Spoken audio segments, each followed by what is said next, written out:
జై సద్గురు బ్రహ్మరాజుకి జై. శ్రీ అచలానంద సంపూర్ణాంబ సమేత శ్రీ పరిపూర్ణానంద ఎర్రగుంట సుందర రామయార్య రాజయోగి సద్గురు బ్రహ్మరాజుకి జై. శ్రీ అభయానంద చిట్టేటి కోదండ రామయ్య తండ్రికి జై. శ్రీకృష్ణ దేశికేంద్రుల వారిచే విరచితంబైన క్షరాక్షరోపాధి ద్వైదోషరహిత పరమతత్వ కందపద్యములు 205, 206.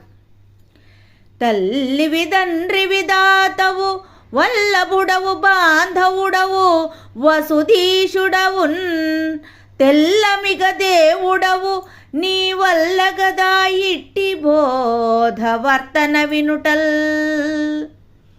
అని శిష్యుడన్న మాటకు మనమున హర్షించి గురుడు మరి ఇట్లనియన్ వినవోయి శిష్యరాయ విని నా కోరికను దీర్చ వేడుకయైనన్.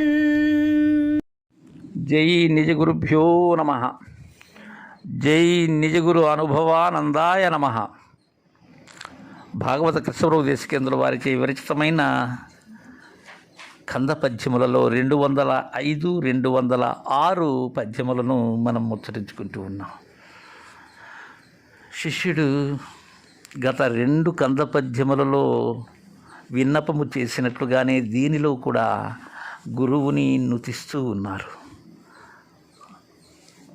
గురుదేవా, తల్లివి, తండ్రివి, దాతవు, వల్లభుడవు, బాంధవుడవు, వసుధీసుడవున్ తెల్లమిగా దేవుడవు నీ వల్ల కదా ఇట్టి బోధ వర్తన వినుటల్. స్వామి, ఇది నాకై నేను తెలుసుకునేదా? నా కోసము వచ్చి నా కోసమే ఈ బోధను మీరు తెలిపేందుకు దేహదారిగా అరుదించారు గురుదేవా. మిమ్ములు పొగడుట ఆదిశేషునకు కూడా తరము కాదయ్యా. ఇంకా మీరు ఎలాంటి వారంటే, తల్లివి, మాతృమూర్తితో సమానమైనటువంటి వారు గురుదేవులు.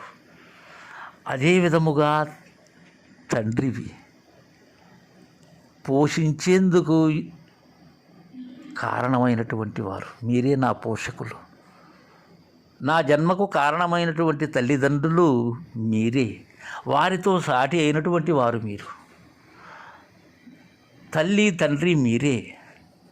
దాతవు, నాకు ఈ బోధను అందజేసినటువంటి పరిపూర్ణ బోధ ప్రదాతలు మీరు. వల్లభుడవు, నన్ను భరించినటువంటి భర్తవు, నా సర్వాన్ని గ్రహించినటువంటి భర్తవు. బాంధవుడవు, నాకు నిజమైనటువంటి బంధువుడవు. ఇంకెవరూ లేరు గురుదేవా, మీరే నా బంధువు కూడా. వసుధీసుడవు, ఈ వసుధకు నాథుడైనటువంటి దైవము మీరే. బ్రాహ్మణోత్తములు మీరు, వసుధీసులు మీరు. తెల్లమిగా దేవుడవు. మొత్తముగా చెప్పాలి అంటే స్వచ్ఛమైనటువంటి దేవుడు అయ్యా మీరు. మీ సాటి దైవములు లేరు గురుదేవా. నీ వల్ల కదా ఇట్టి బోధ. మీరు లేకపోతే సాధ్యమయ్యేటువంటిదా?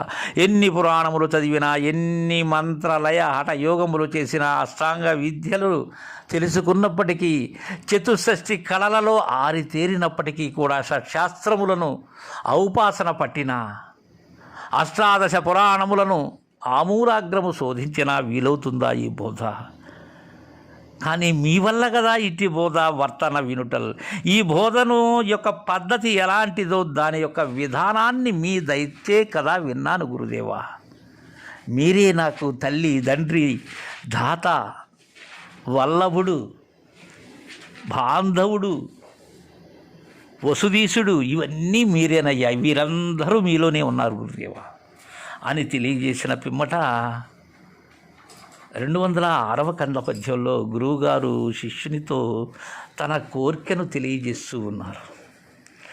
అని శిష్యుడన్న మాటకు మనమున హర్షించి గురుడు మరి ఇట్లనియన్ వినబోయి శిష్యరాయ, విని నా కోరికను తీర్చ వేడుక అయినన్. శిష్య, ఇప్పటి వరకు తెలియజేశాడు శిష్యుడు గురువును విన్నవించుకుంటూ గురువు మీద తనకు ఉండబడేటువంటి విధానాన్ని సుస్పష్టం చేశాడు. అలా శిష్యుడు అనినటువంటి మాటకు గురువుగారు తన మనస్సులో హర్షాతి రేకాన్ని పొందాడు, హర్షాతిశయాన్ని పొందాడు. అలా పొందినటువంటి గురుదేవుడు శిష్యునితో ఈ విధముగా అంటూ ఉన్నాడు. శిష్యుడు అన్నాడు, మీరే కదయ్యా, మీ వల్ల కదా నేను ఇటు బోధన తెలుసుకున్నాను. దైవ స్వరూపులు మీరు అన్నారు. మిమ్మల్ని పొగడుట ఆదిశేషునకు తరము కాదు అన్నాడు. అలానే విజ్ఞాపన చేశాడు శిష్యుడు.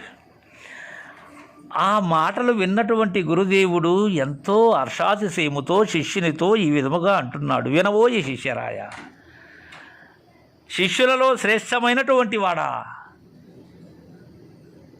శిష్యులకు రాజైనటువంటి వాడా, శిష్యులలో మేలిమి బంగారు అయినటువంటి వాడా, విను నాయన, ఒక విషయం చెప్తాను శిష్య.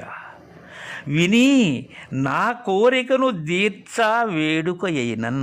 నీకు సంతోషమైనట్లయితే, నీవు నా పలుకును మన్నించినట్లయితే, నా ఆనతిలో ఉన్నట్లయితే, నాది ఒక కోరిక ఉన్నది శిష్య అని అడుగుతూ ఉన్నారు గురుదేవులు శిష్యుని. శిష్యుడు అడిగినటువంటి మాట, శిష్యుడు తెలియజేసినటువంటి విన్నపాన్ని విన్నటువంటి గురువు చాలా సంతసించి, చాలా హర్షించి ఈ మాట అంటున్నాడు. ఓ శిష్యరత్నమా, నా కోరికను తీర్చవలసినటువంటి అవసరము వచ్చినది. కావున నా కోరికను తీర్చవలసినటువంటి వాడవే నీవు, దానికి అర్హుడవు నీవు. కావున నా కోరిక తీర్చు అని తెలియజేస్తూ ఉన్నారు గురుదేవులు. జై గురుదేవా.